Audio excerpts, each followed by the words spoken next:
You mean how I discovered that there was no evidence that there was HIV? Yeah. That HIV caused AIDS?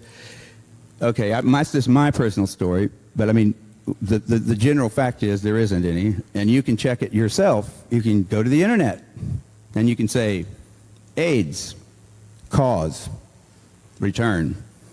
Go on Alta Vista or something like that, bang, you'll get papers. The first 20 hits you get, out of those, there will probably be about 6 or 7 that suggest that there is no evidence, okay? There will be not a single one that suggests that there is evidence for a causal relation between those two things. Now, when I was working down the street here, it was down that way, down toward Michigan Street, a place called Specialty Labs, I was working for those guys 3 or 4 days a month, and I was setting up tests to look for viruses like HIV in the blood supply for LA. And since there were so many people in LA, there was going to be it was a pretty hard, how are you going to test all the it's about 1,000 bottles every day. So we had put a lot of effort into it, and we'd been successful, and I was having to write that up for the people who had paid for it, which is your representative government.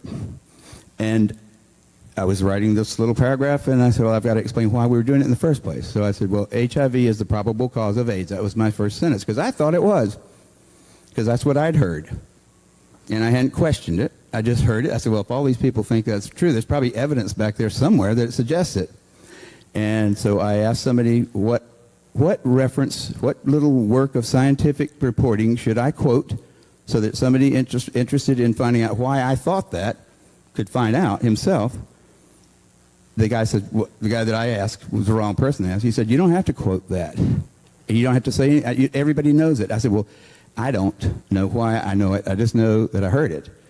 And in a scientific thing, it's a lot different from a movie where all you have to do is have a character say something you want to have as a fact.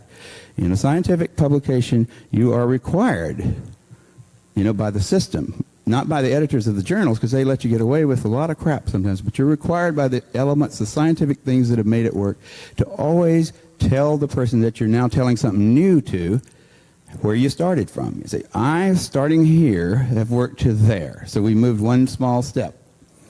But if the place I started wasn't, if I don't even tell you what that is, you don't know we've moved anywhere, and you can't trust that. I have to tell you where I started from. Well, in that case, I couldn't find it. I started asking people. I started getting real sort of uneasy about it after about a year, because I still hadn't written the damn thing, and it was due about a month from when I started it, so it was real late because I couldn't finish it. But I started asking people all over the world, because I started traveling about that time, because everybody studying AIDS wanted to use PCR. That was my invention. So I got invited to all these meetings, and I'd tell them how to do PCR. Well, I didn't care that much about AIDS to begin with, but I started caring after I realized none of these people, when asked directly, privately, sweetly, could come up with anything to help me out, and all I wanted to have was one scientific paper to quote that I could say, this is where I got the concept from that HIV is the probable cause of AIDS. And I thought at that point that that's pretty damn significant, because there was a tremendous amount of interest. There were meetings, 10,000 people gather in Amsterdam, 10,000 people gather in various cities around the world every year or two to talk about this work they've been doing at our expense to cure this disease, which they've created at our expense, really. And not a single one of them can find a quote that I could use in a simple little paper to the NIH, that's the National Institutes of Health, that said, the reason you guys sent us $50,000 for this project is because HIV is the probable cause of AIDS, and it would be a good idea to see if it's in the blood supply.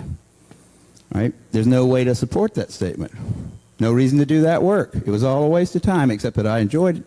I love to drive from San Diego to LA twice a month. I made a living. And if you think about that, that's where all those guys are making a living.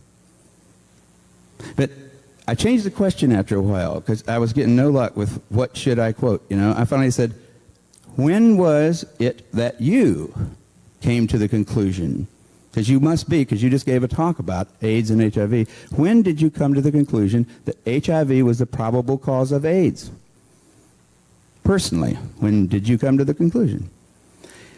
And they would generally allude to some paper or something that they had read or whatever, but no one has ever been able to explain to me anything else than I heard it in the New York Times or on TV. Was that fiction or was that fact on TV? It didn't bother anybody to even think about it. I don't know how it is that we all overlook real obvious things like that. But, you know, we've done it before on this planet. We do it regularly.